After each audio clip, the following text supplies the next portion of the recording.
Alright, so I said I would make a follow-up video if it did happen, and Aroldis Chapman just signed with the Royals. A very odd choice for Aroldis Chapman, and I'm kind of surprised. So Aroldis Chapman actually signed with the Royals for $3.75 million plus incentives. This is really odd to me because I don't see the Royals being anywhere close to competitors next year. Yes, you do have Bobby Witt Jr. still, and you have a young core roster on that Royals squad, but I don't think they even expect themselves to be competitive next year. So it's really interesting why Aroldis Chapman would go there. So I thought right now I would kind of just talk it out with you guys and think to myself, man, why would Aroldis Chapman go here, right? I generally think that Aroldis Chapman went to the Royals just to rebuild up his credibility. As we know, I've talked about it plenty of times, Aroldis Chapman is not the Aroldis Chapman we once knew in like 2016, 2018, 2019. Even when he was on that Cubs team in 2016, he was Aroldis Chapman, even though he did give up some home runs. Aroldis Chapman has not been great. I think ever since his failed success of closing out a game in 2019 when Jose Altuve hit that bomb off him to lead the Astros to get into the World Series,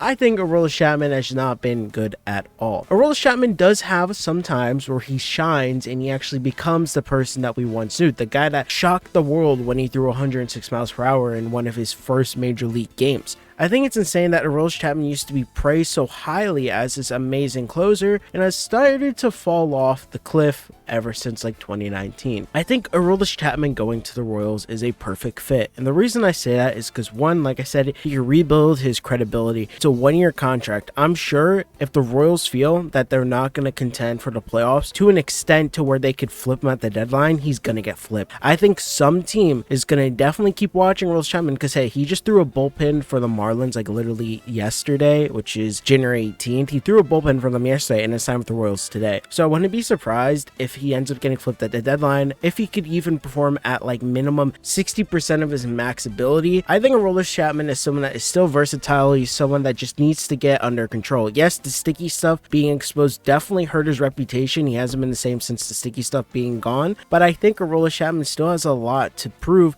as a reliever and someone that, hey, if he wants to be that closer again, that guy, that Cuban missile, that dude needs to get his stuff together. I think the Royals is a great place to go. So before I get into why Aroldis Chapman joining the Royals makes sense for the Royals and why I actually think it's an amazing pickup and if you guys can even contend next year, leave a like and subscribe and let's get into it. In the Royals bullpen, of course, you guys still have Scott Barlow, which is probably going to be your closer. You have Dylan Coleman, you have Amar Garrett, you have a bunch of people, right? But I think fitting Aroldis Chapman in here is going to be really interesting. I don't think he's going to take your closing position from Scott Barlow. I think they're going to feel him out, right? Give him a little bit of time in spring training and let him do his thing. I think if he is amazing in spring training, they'll probably roll him out as, you know, your 8th inning, 9th inning guy come opening day. But I think your guys' bullpen is pretty set right now. Like I said, I don't see you guys actually competing at all this year. When I say you guys, I mean the Royals. But hey, you guys can compete this year, right? I'm just saying, in my opinion, I feel like it's 60-40. That division, yes, you guys are in an American League Central, so you got the Twins, the Tigers, Sox, and the Guardians, but it's still going to be difficult to compete with the Guardians and the White Sox. I don't think the Tigers are going anywhere anytime soon. The Twins actually could be a competitor as well. So it's going to be really interesting to see how your young team actually performs. Like I said, you guys have Bobby Witt Jr. That dude was amazing last year. That dude is only 22. Next year he's going to be 23. You have MJ Melendez, still a young dude. He's 24. Salvador Perez is an older dude. Of course, he's kind of your vet on the team. You still have Vinny. He's 25. And you have a bunch of young players on your squad. I think it's going to be really interesting to see how this Royals team actually,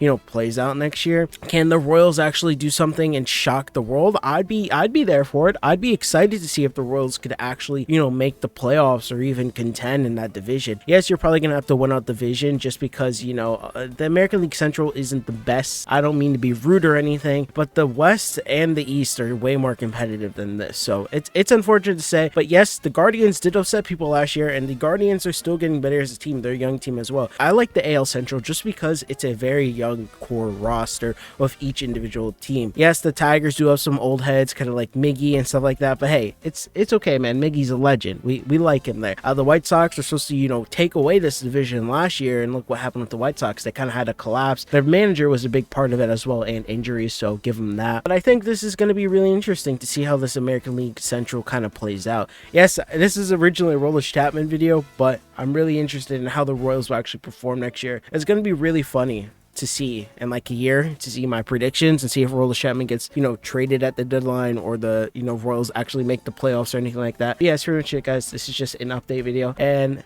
that's it. Have a great day. Bye.